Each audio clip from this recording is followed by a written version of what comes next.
बिस्मिल्लाहिर्रहमानिर्रहीम। अस्सलाम वालेकुम माय डियर स्टूडेंट्स, मैं हूं आपका physics teacher Fawad Tahir Kaikaus. Welcome to Spy group of colleges online classes. Students, आज हम लोगों ने लेक्चर 17 स्टार्ट करना है। लेक्चर 17 में हमने इक्विलिब्रियम का second part equilibrium of torques के बारे में पढ़ना है। हम लोगों ने इक्विलिब्रियम के बारे में बहुत डिटेल से पढ़ा और स्टिल पढ़ रहे हैं कि बॉडी अगर रेस्ट पे हो या मोशन में हो कांस्टेंट वेलोसिटी के साथ तो वो इक्विलिब्रियम में कहलाती है। लास्ट लेक्चर में हम लोगों ने इक्विलिब्रियम की फर्स्ट कंडीशन को पढ़ा जिसके अंदर इक्विलिब्रियम ऑफ फोर्सेस शामिल था।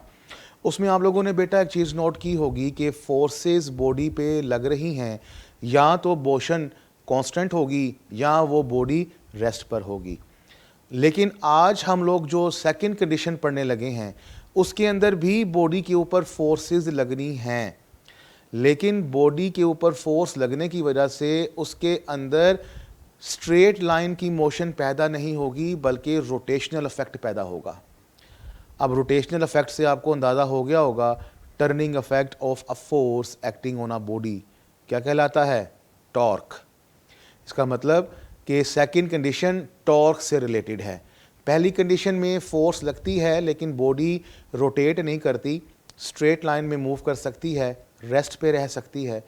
लेकिन सेकंड कंडीशन में फोर्स लगने से वो स्ट्रेट लाइन में मूव नहीं करेगा बल्कि रोटेशनल इफेक्ट शो करेगा।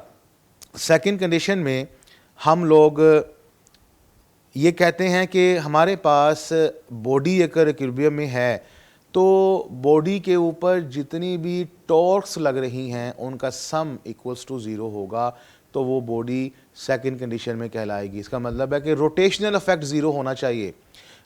हम यूं कह सकते हैं vector sum of all the torques acting on a body is 0, कि वेक्टर सम टॉर्क्स का बॉडी के ऊपर वो 0 होना चाहिए, यानी कि sum tau summation tau equals to 0, sum of the torques equals to 0। अब बेटा टॉर्क यहाँ तो आगे पास क्लॉकवाइज हो सकती है या एंटी क्लॉकवाइज हो सकती है, ये हम ऑलरेडी पहले पढ़ चुके हैं। तो फिर टॉर्क्स का सम 0 कैसे आएगा? डेफिनेटली क्लॉकवाइज टॉर्क और एंटी क्लॉकवाइज टॉर्क अगर बराबर हो जाएं, यानी कि आप यूं कहना चाहते हैं कि क्लॉकवाइज टॉर्क और एंटी क्लॉकवाइज टॉर्क अगर इक्वल हो जाएं तो फिर सेकंड कंडीशन सेटिस्फाई होती है। चलें इसको ज़रा थोड़ा डिटेल में देखते हैं। बेटा मैंने एक एग्जांपल आपके साथ शेयर करनी है कि हमारे पास फ़र्ज़ कर लीजिए एक रिजिड बॉडी है। रिजिड बॉडी मैंने आपको बताया हुआ है कि वो किसी भी शेप की हो सकती है, तो मैंने यहाँ पर एक regular shape Oval type consider की है। आप कोई भी कर सकते हैं, ज़रूरी नहीं है। इस रिजिड बॉडी के ऊपर दो इक्वल एंड ऑपोजिट फोर्सेस लग रही हैं, यानी कि मैग्नीट्यूड में सेम है, डायरेक्शन में ऑपोजिट हैं। तो बेटा ये दो फोर्सेस लग रही हैं। मैंने यहाँ पर रिजिड बॉडी का ये एक एक्सिस ऑफ रोटेशन कंसिडर कर लिया और ये दो पॉइंट्स जहाँ पर फोर्स F और दूसरी फोर्स F लग रही है। बेटा ये दो फोर्सेस आप देख रहे हैं मैग्नीट्यूड में सेम है, डायरेक्शन में ऑपोजिट हैं, लेकिन इनका पॉइंट ऑफ एक्शन सेम नहीं है। एक फोर्स जिस पॉइंट पे लग रही है वो ये है, दूसरी फोर्स जिस पॉइंट पे लग रही है वो ये है। बेटा फ़र्ज़ कर लीजिए कुछ लम्हे के लिए कि हमारे पास एक्सिस ऑफ रोटेशन नहीं है, यानी कि ये बॉडी घूम नहीं सकती। तो फिर ये दोनों फोर्सेस हमारे पास ऑपोजिट डायरेक्शन में लग रही हैं, शायद एक दूसरे के इफेक्ट को कैंसिल कर दें। वैसे नॉर्मली अगर आप कंडीशन में देखें तो ये रोटेट कर सकती है, लेकिन अगर हम ये मान के चलें कि एक्सिस ऑफ रोटेशन नहीं है तो फिर ये दोनों फोर्सेस माइट भी एक दूसरे को कैंसिल करें और बॉडी इक्विलिब्रियम में रह जाए। लेकिन चूंकि सेकंड कंडीशन को समझना है उसके लिए हमने एक्सिस ऑफ रोटेशन को कंसीडर करना है। तो जब एक्सिस ऑफ रोटेशन को कंसीडर करेंगे तो बेटा ज़रा गौर से दोनों फोर्सेस का इफेक्ट को देखिएगा। ये जो फोर्स अपवर्ड लग रही है वो हमारे पास इस बॉडी को क्लॉकवाइज घुमा देगी अगर हम एक्सिस ऑफ रोटेशन को कंसीडर करते हैं। तो ये जो फोर्स F डाउनवर्ड लग रही है ये भी बॉडी को क्लॉकवाइज इफेक्ट को शो करेगी। तो लिहाजा हम ये कह सकते हैं although the first condition of equilibrium is satisfied, अगरचा first condition of equilibrium satisfy हो रही है, yet it may rotate having clockwise turning effect, लेकिन इन फोर्सेस की वजह से इस बॉडी के अंदर क्लॉकवाइज टर्निंग इफेक्ट हो जाएगा। अब चूंकि बेटा ये दोनों फोर्सेस एक ही मैग्नीट्यूड की हैं, ऑपोजिट हैं, एक्सिस ऑफ रोटेशन से इक्वल फासले पर हैं, तो दोनों की दोनों कांस्टेंट फोर्स की वजह से एक जैसी स्पीड से रोटेट करेगी, तो रोटेशनल एक्सेलरेशन इसका सिफर हो जाएगा और बॉडी डायनामिक इक्विलिब्रियम में या रोटेशनल इक्विलिब्रियम में कहलाएगी। अब ये बॉडी इक्विलिब्रियम में है, लेकिन कौन सी? रोटेशनल। अब फर्स्ट कंडीशन क्या कहती है कि अगर ये क्लॉकवाइज टॉर्क और एंटी क्लॉकवाइज टॉर्क बराबर हो जाएं तो बॉडी रोटेट नहीं कर पाएगी। मिसाल के तौर पे देखिए बेटा, अगर मैं यही फोर्स जो मैंने F बनाई इसको मैं यूं अपवर्ड ड्रॉ कर देता हूं, ये फोर्स इधर की बजाय ये फोर्स मैं यूं ले लेता हूं, मैग्नीट्यूड में सेम, डायरेक्शन में सेम, तो अब क्या होगा? अब बेटा ये वाली फोर्स इसके अंदर एंटी क्लॉकवाइज रोटेशन पैदा कर देगी। अब यहां पर जो लेफ्ट साइड वाली फोर्स है ये इसको क्लॉकवाइज रोटेट करवाना चाहती है, ये राइट साइड वाली फोर्स इसको एंटी क्लॉकवाइज रोटेट करवाना चाहती है। अब दोनों मैग्नीट्यूड में सेम है, दोनों का मोमेंट आर्म सेम है, तो clockwise torque anti clockwise torque दोनों बराबर हो जाएंगे, लिहाजा अब बॉडी रोटेट नहीं कर पाएगी। लिहाजा सेकंड कंडीशन का मतलब कि clockwise torque equals to anti clockwise torque ये सेटिस्फाई हो रहा है, तो बॉडी सेकंड कंडीशन में कहलाएगी। ठीक है मेरा बेटा, तो यहाँ से आपने ये बात को सीखा कि अगर तो बॉडी को सेकंड कंडीशन में रहना है तो फोर्सेस का सेम डायरेक्शन में होना ज़रूरी है, मैग्नीट्यूड में सेम होना ज़रूरी है, इक्वल फासलों पे पिवट से होना ज़रूरी है या एक्सिस ऑफ रोटेशन से होना ज़रूरी है। अगर ये तीनों कंडीशन सेटिस्फाई होती हैं तो बॉडी हमारे पास सेकंड कंडीशन में कहलाती है। तो बेटा हम लोग इस एग्जांपल से ये क्लियरली कह सकते हैं कि अगर बॉडी इक्विलिब्रियम में है तो क्लॉकवाइज टॉर्क इक्वल टू होगा एंटी क्लॉकवाइज टॉर्क के। कुछ इंपॉर्टेंट पॉइंट्स आपके साथ इसके बारे में डिस्कस करने हैं, एक दो मैं पहले भी डिस्कस कर चुका हूं, लेकिन दोबारा से डिस्कस कर लेते हैं। पहला पॉइंट कि क्लॉकवाइज टॉर्क हमेशा नेगेटिव ली जाती है और एंटी क्लॉकवाइज टॉर्क पॉजिटिव ली जाती है, ये आपको मालूम है। Axis can be chosen anywhere which is convenient in applying the torque equation. आप ज़रूरी नहीं कि एक्सिस ऑफ रोटेशन बॉडी के बिल्कुल सेंटर में ही लेंगे, आप कहीं पर भी ले सकते हैं, वहाँ पर लीजिए जहाँ पर आप इस कंडीशन को ईजीली अप्लाई कर सकते हैं। ये पॉइंट मैं आपके साथ नेक्स्ट लेक्चर में एक एग्जांपल के अंदर डिस्कस करूँगा जो कि बहुत इंपॉर्टेंट पॉइंट है। इस के वजह से हम अपनी क्रिटिकल प्रॉब्लम्स को आसानी से सॉल्व कर सकते हैं। आप एक्सिस को कहीं पर भी ले सकते हैं, ये आपकी मर्ज़ी है। कहाँ पर लेना है, जहाँ पर आपके लिए इक्वेशंस आसान हो जाएं सॉल्व करना, और वो कहाँ पर सॉल्व करना आसान होंगी वो मैं इंशाल्लाह आपको एग्जांपल के साथ बताऊंगा। नेक्स्ट पॉइंट ये है कि when second condition is satisfied there is no angular acceleration and body will be in rotational equilibrium. जैसे कि मैं आपको पहले भी कह चुका हूँ कि बॉडी अगर सेकंड कंडीशन में है तो फिर उसका रोटेशनल एक्सेलरेशन क्या होगा? ज़ीरो होगा। For a body to be in complete equilibrium, body complete equilibrium में कब होगी? बेटा याद रखिएगा, बॉडी कंप्लीट इक्विलिब्रियम में तब होगी जब दोनों की दोनों कंडीशंस सेटिस्फाई होंगी, यानी कि इक्विलिब्रियम की फर्स्ट कंडीशन और इक्विलिब्रियम की सेकंड कंडीशन ये दोनों की दोनों सेटिस्फाई होंगी तो बॉडी कंप्लीट इक्विलिब्रियम में होगी। इट मींस के बॉडी का लीनियर एक्सेलरेशन भी ज़ीरो होना चाहिए और रोटेशनल एक्सेलरेशन भी ज़ीरो होना चाहिए। दोनों सिफर होंगे तो बॉडी एक कंप्लीट इक्विलिब्रियम में कहलाएगी। और बेटा ये बोर्ड का एक इम्पोर्टेंट MCQ भी है। तो बेटा यहाँ तक आपने सेकंड कंडीशन ऑफ इक्विलिब्रियम को पढ़ा। इसमें और फर्स्ट कंडीशन में क्या डिफरेंस है? फर्स्ट कंडीशन में ये मैं आपको सिर्फ याद रखने के लिए बता रहा हूँ, पेपर में लिखना नहीं है, ये सिर्फ याद रखना है, आपको पहचान हो जाए फर्स्ट कंडीशन कब लगनी है, सेकंड कंडीशन कब लगनी है। फर्स्ट कंडीशन तब लगेगी कि बॉडी के ऊपर फोर्स लग रही होगी और बॉडी के अंदर कोई रोटेशनल इफेक्ट कंसिडर नहीं होगा। सेकंड कंडीशन कब लगेगी कि बॉडी पे फोर्स तो लग रही होगी लेकिन उसके अंदर रोटेशनल इफेक्ट लाजमी होगा। बस आपने ये देखना है कि रोटेशनल इफेक्ट है कि नहीं। अगर रोटेशनल इफेक्ट है तो सेकंड कंडीशन लगेगी, अगर रोटेशनल इफेक्ट नहीं है तो सेकंड कंडीशन नहीं लगेगी। और रोटेशनल इफेक्ट के लिए आपके पास एक्सिस ऑफ रोटेशन का होना, पिवट का होना बेहद ज़रूरी है। तो बेटा इसी कंडीशन को मज़ीद क्लियर करने के लिए हम लोग एक एग्जांपल देखते हैं। हमारे पास बुक के अंदर एग्जांपल 2.7 है, इम्पोर्टेंट एग्जांपल है और बहुत ही इंटरेस्टिंग है।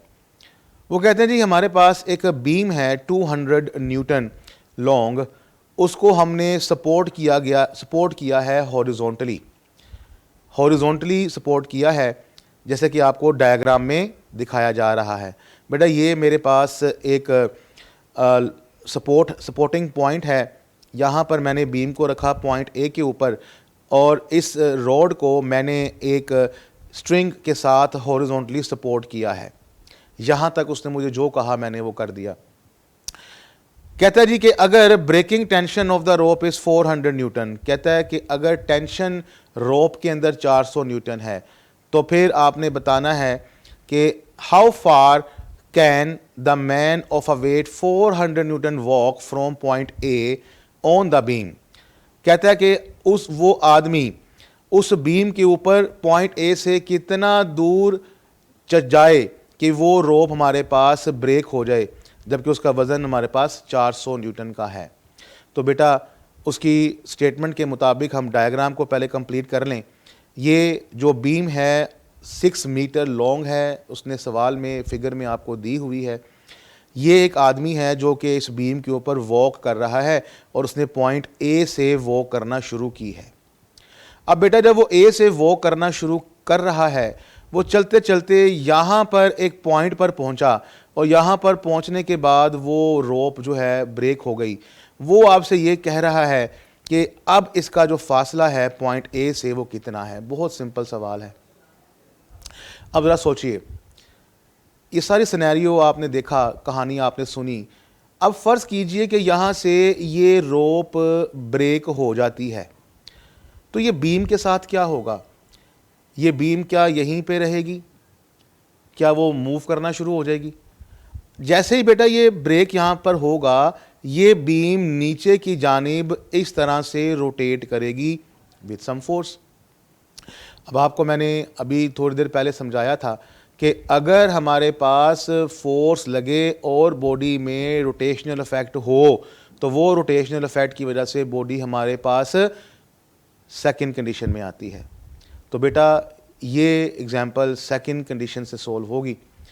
इसके लिए मैंने आपको भी थोड़ी देर पहले बताया कि हमारे पास पिवट का होना ज़रूरी है, उस पॉइंट का होना ज़रूरी है जिसके गिर्द उसने घूमना है। तो बेटा हम यहाँ पर पॉइंट ए को पिवट मान रहे हैं। ठीक है बेटा। तो डाटा उसका क्या है? हमारे पास वेट ऑफ द बीम है, इसको W1 के नाम से मैंने रिप्रेजेंट किया, 200 न्यूटन। टेंशन ऑफ रोप है, मैंने इसको T से शो किया, 400 Newton. Weight of the man है, W2 से शो किया, 400 न्यूटन। वो आपसे कह रहा है कि डिस्टेंस ऑफ द मैन निकालें from point A, point A से उसका फासला निकालें। आइए बेटा हम इसको देखते हैं। अगेन वही काम, मैंने आपसे क्या कहा था, इक्विलिब्रियम को डील करते हुए वेक्टर डायग्राम बहुत ज़रूरी है। तो आइए इसकी वेक्टर डायग्राम देखते हैं। बेटा वेक्टर डायग्राम कुछ इस तरह से है कि हमारे पास जो स्ट्रिंग थी वो चूँकि टेंशन अपवर्ड लगा रही है तो T1 हमारे पास अपवर्ड आ जाएगी 400 न्यूटन।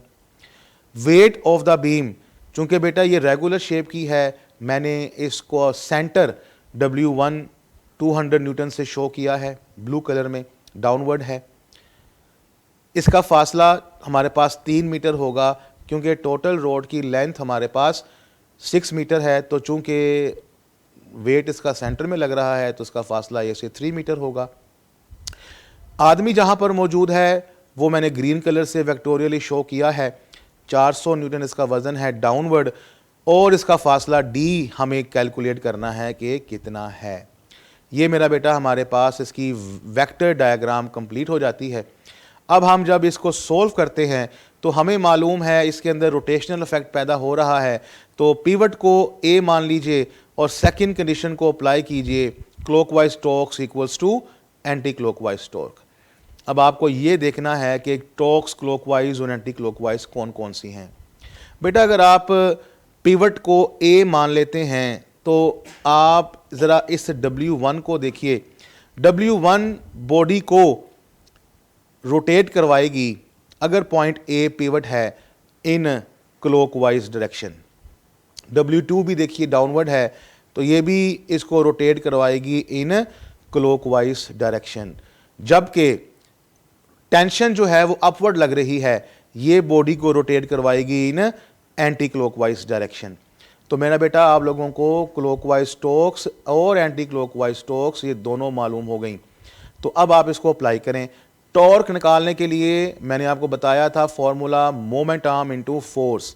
मोमेंट आर्म मैं फिर बता दूं बहुत इंपॉर्टेंट चीज़ है, ये परपेंडिकुलर फासला होता है with force to the pivot to the axis of rotation. जहां पर फोर्स लग रही है वहां से लेकर परपेंडिकुलर फासला है वहां तक का जहां पर पिवट है। ध्यान से मेरा बेटा देखिएगा, टॉर्क हमारे पास मोमेंट आर्म इनटू फोर्स है। पहले मैं क्लॉकवाइज टॉर्क्स आपके साथ डिस्कस कर लेता हूं। बेटा ये मेरे पास पहली फोर्स है, इस पहली फोर्स का परपेंडिकुलर फासला पिवट तक ये है जो कि यहां से लेकर यहां तक बनता है। तो आपको मालूम हो गया कि मोमेंट आर्म W1 के लिए 3 मीटर है, लिहाजा मैं 3 इंटू 200 लिख दूंगा। 3 इंटू 200, 3 यहाँ पर हमारे पास मोमेंट आर्म है और 200 हमारे पास फोर्स है। ऐसे ही अगर मैं W2 को देखूं तो W2 का फासला हमारे पास D है और वेट इसका 400 न्यूटन है। तो बेटा ये हमारे पास दो ही क्लॉकवाइज टॉर्क्स थी। अब हम एंटी क्लॉकवाइज टॉर्क पे जाते हैं। एंटी क्लॉकवाइज को ध्यान से देखिएगा, डायग्राम में वो T1 है फोर्स। इसका मोमेंट आर्म देखिए ध्यान से कितना होगा, ये उसने आपको बुक में एग्जाम्पल के अंदर सवाल के अंदर दिया हुआ है, बिल्कुल 6 मीटर। तो आपके लिए मोमेंट आर्म यहाँ पर 6 हो जाएगा और फोर्स 400 न्यूटन हो जाएगी। इस तरह से वेक्टर डायग्राम बनाने के बाद आप बड़े ही आसानी से ढूंढ सकते हैं मोमेंट आर्म क्या है और फोर्सेस क्या हैं। बहुत ही तसल्ली से सुकून से करने वाले न्यूमेरिकल होते हैं। फिर बता दूं कि डायग्राम के ऊपर फोकस करना है, डायग्राम बहुत बहुत इंपॉर्टेंट होती है।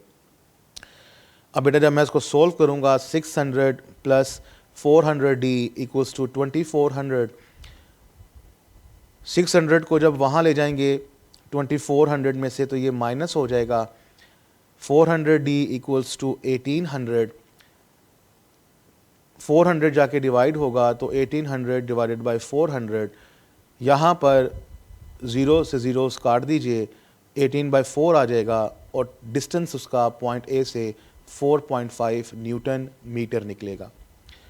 तो स्टूडेंट्स आप लोगों ने देखा कि आदमी जब पॉइंट ए से चलकर उस डिस्टेंस तक पहुंचता है जहां पर वो ब्रेक हो जाएगी तो वो फासला हमारे पास 4.5 न्यूटन मीटर निकलता है। स्टूडेंट ये थी एग्जांपल छोटी सी आपको सेकंड इक्विलिब्रियम समझाने के लिए। अब ज़रा इन दोनों कंडीशंस को कंपेयर कर लीजिए। एक छोटे से समरी में आपके साथ शेयर कर दूं। फर्स्ट कंडीशन अप्लाई होनी है कि सेकंड कंडीशन, इसका डिसीजन आप स्टेटमेंट को पढ़ के करेंगे। दोनों ही कंडीशंस में फोर्सेस अप्लाई हो रही हैं, फ़र्क सिर्फ ये है पहली कंडीशन में फोर्स अप्लाई होने की वजह से रोटेशनल इफेक्ट नहीं होता, सेकंड कंडीशन में रोटेशनल इफेक्ट होता है। जब आप ये डिसाइड कर लें कि फर्स्ट कंडीशन लग रही है तो उसके लिए आपको कंपोनेंट्स में रिजोल्व करके हॉरिजॉन्टल फोर्सेस और वर्टिकल फोर्सेस को ढूंढना है और बाद में ऊपर वाली को नीचे वाली के बराबर, लेफ़्ट वाली को राइट वाली के बराबर पुट करके तो सोल्व कर लेना है। सेकंड कंडीशन जब आप डिसाइड कर ले अप्लाई होनी है, उसके लिए आपको पिवट डिसाइड करना है और वेक्टर डायग्राम्स बनाकर आपने clockwise torques anti clockwise torques को ढूंढ लेना है। क्लॉकवाइज टॉर्क्स का सम इक्वल टू कर देना है एंटी क्लॉकवाइज टॉर्क्स के सम के और उसको सोल्व कर लेना है। तो बेटा इस तरह से आप इक्विलिब्रियम के न्यूमेरिकल्स के साथ आसानी से डील कर लेंगे। हाँ, बेटा कुछ सिचुएशंस ऐसी भी आएंगी जिसके अंदर फर्स्ट कंडीशन को अप्लाई करने से आंसर नहीं आ रहा, सेकंड कंडीशन को अप्लाई करने से आंसर नहीं आ रहा, लेकिन जब हम दोनों अप्लाई करते हैं तो उसका आंसर आ जाता है। अब ये सिचुएशन कैसे पता लगेगी आपको कि फर्स्ट कंडीशन से सोल्व होना है, सेकंड कंडीशन से सोल्व होना है, कि दोनों से सोल्व होना है? ये इंशाल्लाह हम लोग नेक्स्ट लेक्चर में देखेंगे। बहुत ही इंपॉर्टेंट एक एग्जांपल और एक न्यूमेरिकल आपके साथ शेयर करूंगा, जिससे आपको इक्विलिब्रियम बहुत ज़्यादा क्लियर हो जाएगा। उम्मीद करता हूं कि आज का लेक्चर आपको समझ आ गया होगा। और नेक्स्ट लेक्चर के लिए अपने टीचर को इजाज़त दीजिए। अल्लाह हाफिज़।